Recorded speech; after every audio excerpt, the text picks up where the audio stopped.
Monsieur le Président de l'Assemblée nationale, Mesdames et Messieurs les honorables députés, nous arrivons au terme de cette session et je m'en vais peut-être rapidement ramasser quelques éléments de réponse avant de terminer par mon message. Bi ñuy wax léegi dama doon yeggali ci les questions de transparence malheureusement temps bi dab ñu moo wax ni réforme yi ñuy proposé du ay réforme ñu diriger contre Massamba wala Mademba benn te it ñoo jëloon engagement bi muy ñaar te it ci transparence dafa war a commencer toujours ci kaw boo bëggee ñi ci suuf nangul la ko moo tax ci li ñu proposé d'abord c'est un effort de définition ba ñu xam fond bu nekk lu mu doon parce que définir aguñ ko deuxièmement ñu def proposition sur les procédures parce que depuis le règlement général sur la comptabilité publique de 1900 vers les années 70 ba tey mosuñoo def définition procédure bi te pourtant ça avait renvoyé à une procédure spéciale parce que mënul doon les procédures ordinaires boobu tam liggéey nañ ci muy un projet de loi ñetteel bi mooy le classement ou la classification des différents fonds bu njëkk ba fonds yi meloon ni mu mel waaye ñuy dem di dem président yi fi ne woon kenn ku ne bëgg a yokk sa kattan ci loo téye lu kenn dul xool ñu jël fonds yu bëri dugal soo jëlee fonds bi nga xam ne c'est le fonds pour de la solidarité africaine ministère des affaires étrangères la ne woon newuloon présidence de la République les fonds sociaux ma nga woon ci ministère buy toppatoo affaire de solidarité ainsi de suite fonds secret dëgg moo daan des présidence de la République yooyu yëpp am na liggéey bu ñu ci def bu war a dem ci kii yooyu ñu boole ci nag li ma wax ci rémunération yi parce que mënoo dénk nit yenn responsabilité ba pare ne yaa ngi koy fay loo xam ne ñi muy nommé sax ñoo ko ëpp li ñuy fayee ko loolu tam xel nangu ko moo tax li jëm ci président jëm ci ministre yi jëm ci président de l'Assemblée nationale ak ñeneen ñu ne nañu waxtaan ci li jëm ci rémunération yi ndax la ñuy gagné ci contrôle de ces fonds moo ëpp foofu téeméeri junni yoon lañ ciy ñàkk suñu demee ba def contrôle bi ba pare aligner les rémunérations loolu mooy proposition yi nga xam ne liggéey nañ ci dama am yaakaar ni président dina ci delloo ci waat xelam ci lu yàggut conformément à sa promesse électorale à notre promesse électorale ñu mën a def réforme yi ñu war a def incha allah ñaareelu ci toujours ci transparence bi madame garde des Sceaux wax na ci lu bëri démb am na sortie bu ma def ñu bëgg kool ba ti naan Sonko da doon attaqué garde des Sceaux déedéet dama jaar ci moom pour wax ak ñeneen waaye je tiens ici à féliciter chaleureusement madame le garde des Sceaux mën nañu am garde des Sceaux bu gën bii te xeex bi muy xeex bis bu ne contre un système bu tegu boo xam ne nee nañu bëggoon doxee démb ak barki démb noonu la ñu bëgg a continuer doxee am na ñoo xam ne jàpp nañ ni dossier judiciaire ñoom ñoo ko moom dañu am droit de vie ou de mort ci dossier bi ñoo koy traité nu mu leen neexee même en violation de toutes les procédures am na ñoo xam ne réforme yi ñu war a def pour la qualité de la justice nee nañu dee du am bés bu ne madame le ministre ñooñu lay jàkkaarloo personnellement elle a tout mon soutien bu demee ba jël IGAS yónni ko ne ko demal xool ni ñuy gérer bërëb bi ak bërëb bi xam ngeen ni problème am na bu demee ba war a mun a joxe instruction ci li nga xam ne ça relève de sa hiérarchie muy les parquets un parquetier mun taxaw de du ma def li madame le garde des Sceaux wax leneen laay def ku ñeme nag dañ koo dee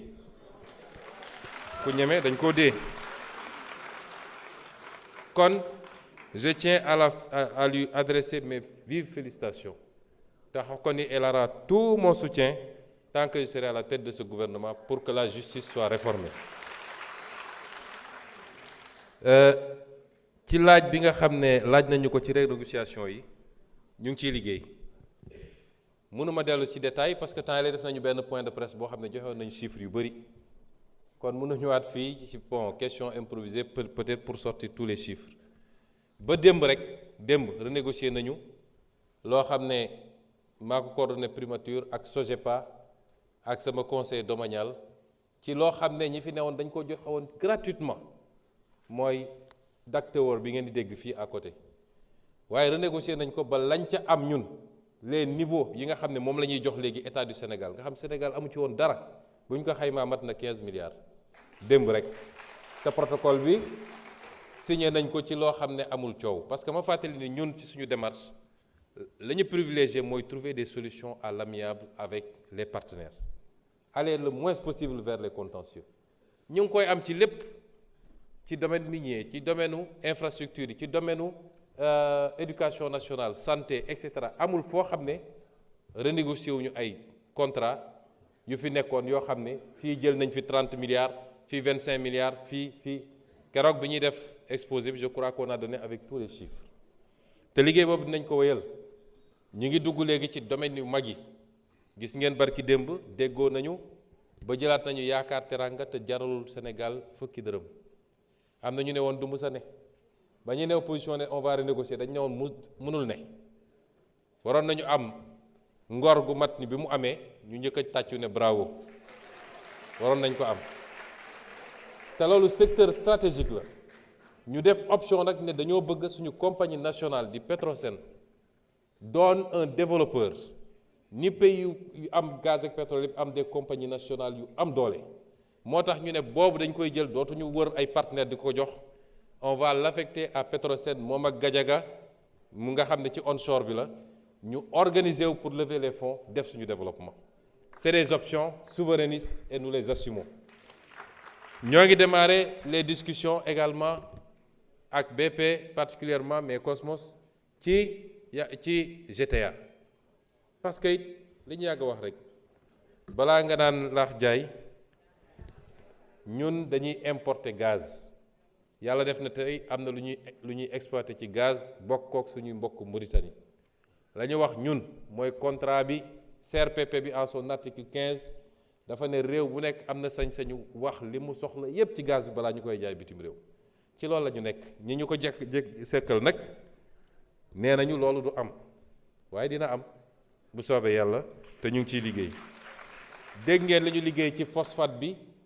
ak ICS te loolu rek stratégiquement li mu mën a defar ci Sénégal kenn xamul nu mu toll ñu ngi wax mbirum engrais ñu ngi koy wuti feneen tey ak ni ñu bombardé yenn usines yi ci Qatar ak ñoom seen ñépp xam nañ ni yenn produits yi nga xam ne c'est essentiel pour engrais bi muy ammoniac bi muy urée bi muy yeneen ak yeneen c'est devenu compliqué nga boole ci guerre bi nekk Russie pourtant ñun am nañu capacité bu xam ne li ñu soxla li ëpp ci engrais bi fii surtout nag les engrais sur mesure mën nañ ko defar fii pour suñu agriculture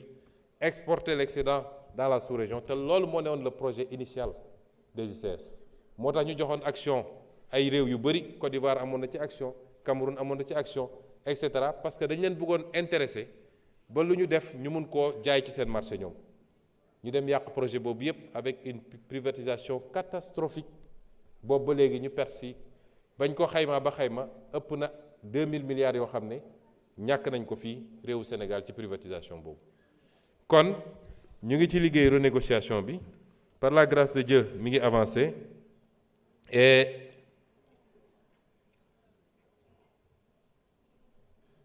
et ñu ngi continuer ci am na ku ma bind ne ma da nga leeral ni da nga waxoon ni amul fonds politique primature mosuma wax loolu dama ne ñii taxaw naan y a 7 milliards de fonds politiques à la primature ku ci wóolu boppam na ko répéter parce que waxuñu dëgg y a jamais eu 7 milliards en tout cas du sama primature man peut-être yi jiitu woon waaye wax naa leen ni 1 milliard 770 millions moo fa nekk amul lu ma ciy nëbbu c'est transparent ma continuer ci wax ji ne monsieur Marane Fofana honorable député Barane Fofana honorable député Barane Fofana am na laaj yu mu laaj wax ko ci man tey bi may génn kër ga dama defar ba pare génn gis ñu tegal ma yére bi ma ne soxna si changé ko parce que dinañ ne couleur APR la tey ci suba waaye defe naa Marie-Hélène fàtte na la ko comme dañ leen làbbali yu métti dañoo nangu seen drapeau fi mu ne nii ñun ñoo waroon sol marron parce que dañoo nangu seen drapeau ci li jëm ci ñi nekk Maroc musuñu leen seetaan wax naa ko fii ma mujjee ñëw réew mu nekk dafa am souveraineté am ci justice am fii am na ay doomu Maroc yoo xam ne ñi ngi fii ci prison Sénégal dañ fay def lu ñu farul def ñu tëj leen am na doomu yeneen réew yu ñu fi tëj kon nun mënuñoo jël ay bazoka dem Maroc ni dañuy libéré ji ay doomu Sénégal yu ñu fa jàpp donte jàpp nañ ni mbir mi teguwul ci yoon frustration la ci coupe bu ñu ñàkk waaye amul su doon sax flagrant délit lañ leen jàpp ñu ne dañoo toj ñaari chaise loolu jarul woon lii lépp wax nañ ko clairement mais lañ ci mën def nañ ko président de la République bind na Sa Majesté le roi ne ko mu may leen grâce ñoom ñu ne woon tant que procédure bi jeexul mënuñu def grâce loolu mooy yoon même fii Sénégal procédure nag jeex na ndax def nañu appel kenn demandé wul cassation donc fa la mbir ma jeex ñoo ngi déglu ndax dina ko def wala du ko def la nga wax ne ñu ñëw purger seen peine fii nag lu ñu encadré la ci convention bi ñu signé ak Maroc dañu ne pour que loolu mun a am il faut que peine bi dépasser 1 an te ñi ngi calculer peine bi à partir de fi ñu condamnation définitive bi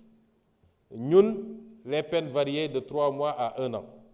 waaye am na ñoo xam ne seen 1 an bi purgé nañ ci déjà 4 mois balaa ñuy dem ci décision appel bi kon loolu la convention bi wax mooy bu dee peine de moins d'1 an il faut l'agrément l'assentiment de l'État qui a condamné kon ñun lañ ci mën yépp ñu ngi koy def ñu ngi koy suivre tous les jours demande yi ñu war a def yépp def nañ ko waaye nag du ñu déclencher une guerre pour aller libérer nos compatriotes jaru ko woon wax naa ko fii te ñaari réew yoo xam ne wax nañ ni seen diggante yàgg na rafet na am na loo xam ne xaju si waaye nag foofu lañ ci mën a yem pour le moment et nos consuls rendent visite régulièrement pour savoir dans quel état nos compatriotes se trouvent là-bas. wax nañu aussi li jëm ci pour élection yi bon li ministre urbanisme wax léegi lu am la waaye ñaar yooyu bokkul la nga xam dafa jëm ci acte 4 bi loolu amul dara lu ci yàkkamti waaye li jëm ci code électoral bi mooy problème bi parce que bu dee dafa am modification ñu bëgg a def ci code électoral buñ ko deful ba mu des 6 mois ci élection bi mënatuñ koo def wala suñ ko defee mënuñu koo appliquer donc peut-être question yi ci loolu la jëm mais ministre bi de tontu na ni weesoogul donc ñëpp a ngi toog di xaar mais de su may wax man en tant que ku jiite parti politique it la may wax mooy Pastef tient à ce que les élections se tiennent à date ku parewul pare woo nun pare nanu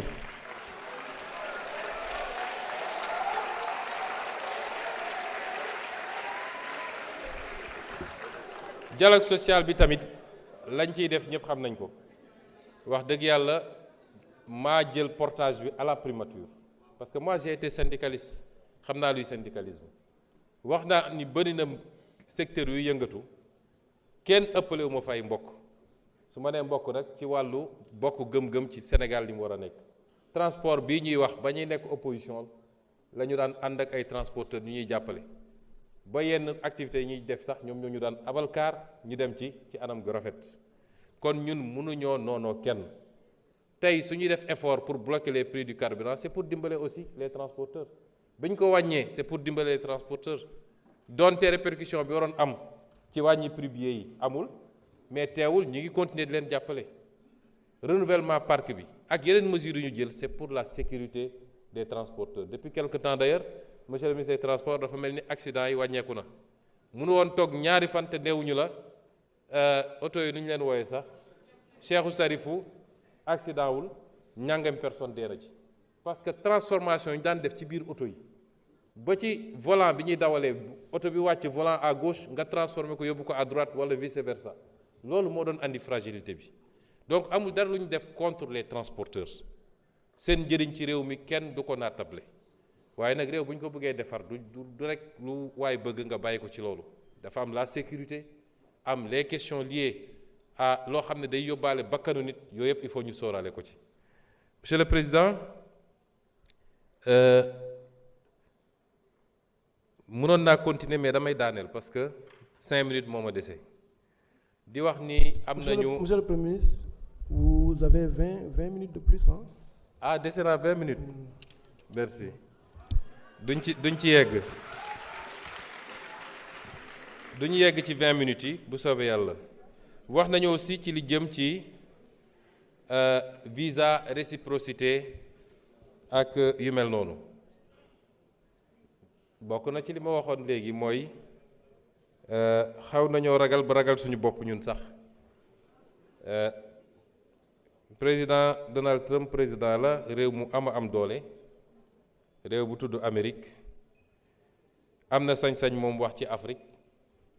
ba wax sax ni ay réew la yoo xam ne du ma wax lu mu ci teg ci qualificatif mais nun en tant que pays libre et démocratique ci li jëm ci suñu gis-gis ak ci àdduna nu muy doxee amuñu sañ-sañu joxe suñu xalaat. xastewuñu saagawuñu waaye suñu xalaat dañ ko joxe ak ku munti doon ndax fii gannaaw yàlla lépp neen la. ku yaakaar ni nag joxe sa xalaat wala ñàkk koo joxe moo war a tax li mesures yi Trump appliqué wu ko ci Sénégal kese pratiquement Afrique yeeg la ko appliqué àdduna bi yëpp sax d'ailleurs ñi nga xam ne ñooy ay partenaire am di xaritam di ay nitam mooy Europe ñoo ci gën a sonn ndax xëy na ne leen taxes yokk naa ko. lu ngeen doon fay benn fay naa la ko fukk te ñoom ñoo bokk seen alliance militaire bokk seen OTAN nekk les premiers partenaires commerciaux du monde kon kooku wax loo xalaat ak ñàkk wax loo xalaat taxul terewul mu def li mu war a def ngeen xamee ko noonu. waaye Afrique c'est pas parce qu'on est pauvre que notre voix doit être tue. Nous avons notre mot à dire, nous sommes des citoyens du monde. su nit xëyee déclenché ay guerres yoo xam ne tey mu ngi souffrir loo am nañu sañ-sañ wax ci suñu xalaat buñ ko mënul wax Nations Unies nañ ko wax fii ñu toog waaye am nañu sañ-sañ wax suñu xalaat. FMI n'est pas la solution it ci déggin la kon yéen jàpp ngeen ne suñu solution FMI la mais loolooy suñu problème suñu solution mi ngi ci ñun d'abord. Est-ce que FMI mooy solution Chine wala Corée du Sud wala Japon wala États-Unis déedéet. Pourquoi ñun ñu jàpp ni FMI mooy suñu solution chaque fois may leen wax leen ma réew bu FMI développé ci àdduna réew bu FMI développé ci àdduna amut nañu génn ci yooyu nos solutions sont entre nous gis nga cadre boobu ñu tëjoon suñ ci génnul quels que soient les efforts qu'on fera duñu développé li ñeneen ñi def ba développé bu ñu ko defee développé wax naa leen léegi le cadrage bii nga xam ne fi mu ne nii leer na ci ñun. ñetti at yi di ñëw liggéey ci cadrage boobu moo fi des te bëgg cee ànd ak sénégalais yépp mooy lan wax naa ko léegi les taxes les subventions la dépense publique ak ni ñu essayer d'orienter tout ça def ko de manière très équilibrée. boole kook un endettement bu ñu continuer di mesurer et bañ a defaat les mêmes erreurs du passé ba mu aggraver suñu déficit loolu mooy wax ji. bor bi man dama bokk ci ñoo xam ne ministre de l'économie d'accord ci ak man defe naa ministre des finances aussi mais dama jàpp ni bu demoon ba sës parce que suñu waxtaan ak suñu partenaire lan la ñuy wax accepter leen ñu restructurer parce que suñu restructuré wul seen askan mooy supporter le poids or dette bi yéen du yéen a ko def da ngeen ko fi fekk ñoom loolu la ñuy wax waaye bor bi daf ci am une partie boo xam ne li tubaab naan dette odieuse daf ci am pour dette odieuse am mooy dette bi bañ koy lebuñu ko ci turu Sénégal parce que laajuñu waa Sénégal mënuñu laaj sénégalais bu ne waaye dañ ne jaaral assemblée nga laaj leen jaarul assemblée laajuñu assemblée. ñu ne ñaareel critère mooy lan mooy fan la ñu dugal bor ba gannaaw bu ñu ko lebee ci condition yooyu wax naa fii keroog nii tout le circuit ndax su dee lu jóge ci bitim réew balaa ñu koy valider sax on a voulu tellement encadrer que même Cour suprême dañ ko ne yóbbu leen Cour suprême wax ndax amul problème mu légalité mais suñu Cour suprême bi lu ñëw rek ñu ne. Conforme à la loi mais balaa nga naan conforme à la loi mooy nga dem jël loi de finances xool ci cadrage budgétaire bi xool est-ce que des crédits ont été inscrits pour cette dépense parce que soo nee conforme à la loi ban loi ngay wax la première loi c'est la loi de finances c'est la seule d'ailleurs en la matière presque donc la chaîne de responsabilité elle est totale ñëpp la ci kaw ba ci suuf mais dette bu odieuse am réew aw askan am nga sañ-sañ ne lii du ma ko fay wala mënaguma koo fay parce que du ma bloqué sama priorité yépp pour fay bor kese ci bor boo xam ne biñ koy àbb yéeguma ko mais loolu nag day ànd ak chaque jour ma répété ko fii ña def njombe googu ñu woole ne leen lan moo tax ngeen def ko fa mu ànd kon mënuñu bloqué suñu lépp parce que dañu war a fay ab bor mais FMI te wax naa ko fii ñàkk ko woon a xamoon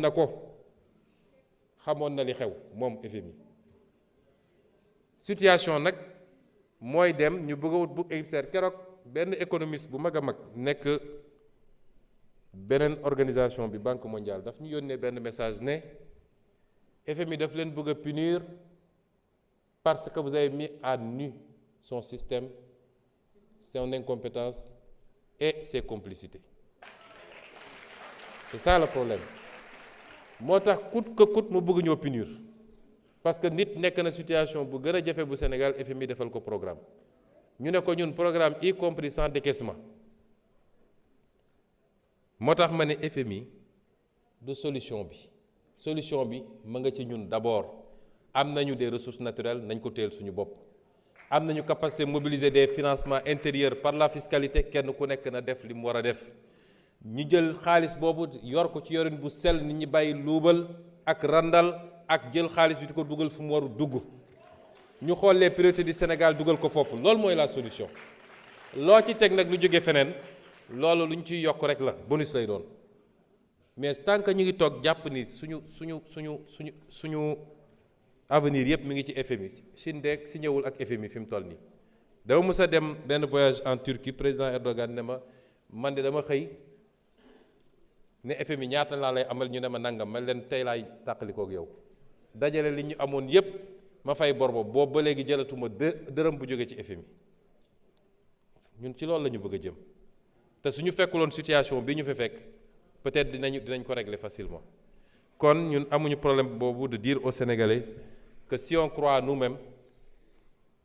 def les sacrifices qu'il faut sur une période je crois que dinañu génn ci lii ci anam boo xam ne ce sera le vrai départ depuis 1960 à part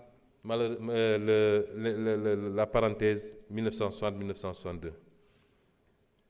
Monsieur le Président de l'Assemblée nationale, Mesdames et Messieurs les députés, je voudrais conclure par dire que ñëw fii mbégte la ci ñun. Ce n'est pas une épreuve, c'est un exercice boo xam ne ça nous permet de rapprocher les différents segments de la gestion publique. L'Assemblée nationale, et je vais y revenir tout à l'heure, qui est un segment extrêmement important. bi ñuy dugg ci campagne électorale dama leen ne cër bi ëpp solo ci réew mi mooy Assemblée nationale te nit ñi xamuñu ko mais dinaa ci dellu si léegi. Et l'exécutif à travers le gouvernement. Le gouvernement est désigné par le président de la République. Le Premier ministre est nommé par le président de la République. Une fois qu'il est nommé, Premier ministre bu xam boppam, une fois qu'il est nommé, il est chargé d'exécuter la politique qui a été définie pour la nation. Premier ministre bu xam boppam ci exécution boobu du ci xaar du ci demander autorisation day def liggéeyam ni mu ko war a defee et conformément aux intérêts du pays. dafa am lu ñu tàmmoon fii ci réew mi mooy premier ministre moom ab languette la rek buy làng suñ ko nee weex mu ne tal suñ ko nee ñuul mu ne kukk. C'est pas ça le premier ministre, c'est pas ça un bon premier ministre et ce sera pas ça Ousmane Sonko. te su ma nekkoon président de la République it soxlawuma premier ministre boo xam ne il est là pour dire oui monsieur, parfaitement monsieur. dama soxla premier ministre bu may wax dëgg, bu may jàppale pour ma performer. damay soxla assemblée nationale boo xam ne donte majorité la fa am du assemblée nationale boo xam ne daf may seetaan ci li ma bëgg lu tardeel Sénégal looloo ko tardeel kon ñi nga xam ne dañu am problème Pastef tey moo nekk ci pouvoir bi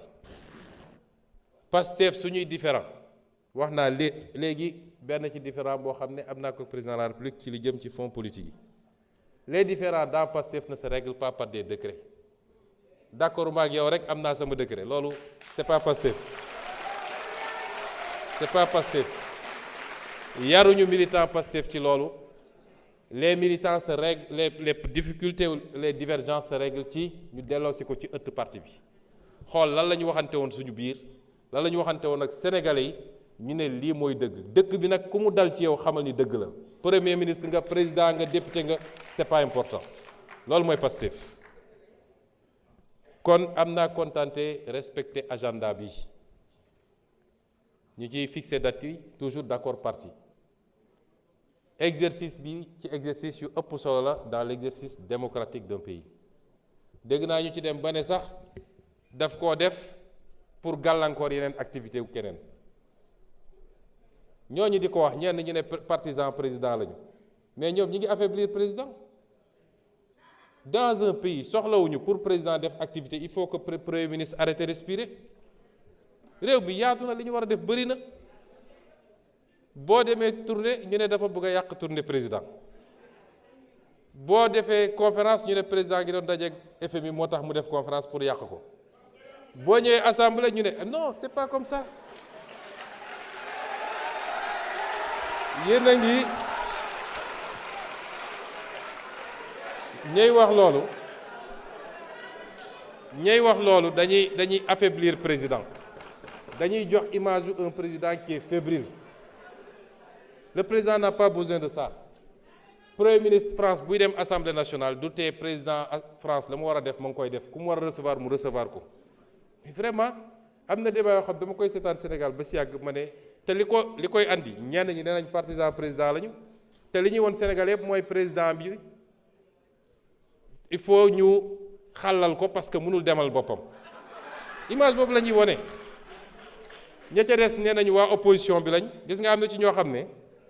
joxoon nañ seen kàddu ba pare dañuy dem dialogue mais daf ci bëri ñoo xam ne ñoom dañu am seen condition mooy pour ñu dem ànd ak président il faut que président tàqali ko premier ministre ba pare opposition boo xam ne seen stratégie yëpp mooy nañu fexe te ngeen dem opposé wu seen stratégie yëpp mooy nañu tant que il faut ñu tàqali ko pour ñun ñu mën a ñëw toog ci wetu président bi moo tax am na ñu décidé woon dem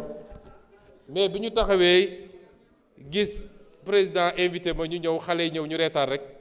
am na ñoo xam bu ñu gisee loolu seen xol yi gis nga kaani Sadam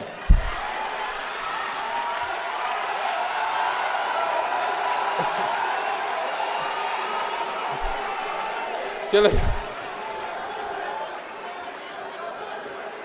ñooña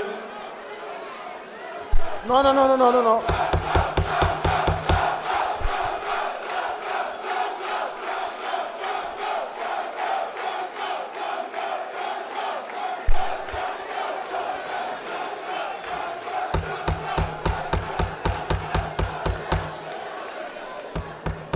am na ci ñu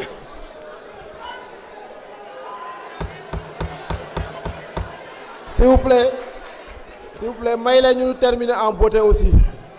may la ñu terminer en beauté. ma ne ko am na ñoo xam ne ca la ñu géddee dialogue ba ci saase waaye may féliciter donc la représentation parlementaire.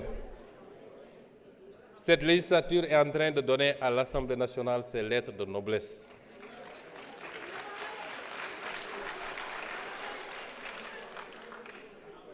En rappelant aux Sénégalais que l'Assemblée nationale est un élément central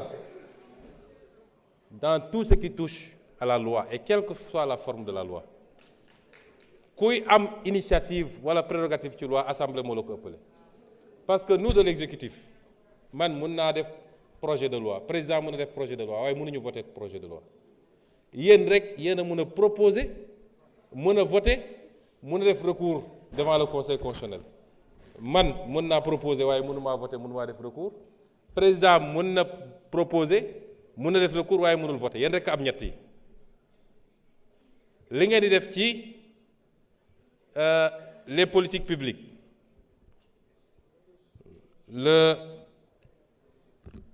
l'évaluation des politiques publiques li ngeen def ci leneen ak leneen vous êtes en train de redonner à l'Assemblée nationale sa véritable fonction. Or, une Assemblée nationale qui fait son travail, est la meilleure garantie pour que dérive yi ñu xamoon ci réew mi yépp bañ a amati ci réew mi. Et pour cela, nous vous disons, nous n'attendons pas de vous en tant qu'exécutif de la complaisance. Même sous des majorités bi ñoo bokk ak ñoom, nous attendons de vous que vous fassiez votre travail de représentation du peuple, votre travail de contrôle de l'action du gouvernement et votre travail de législation. C'est ça que nous attendons de vous. Je voudrais terminer par lancer un appel à tous les Sénégalais.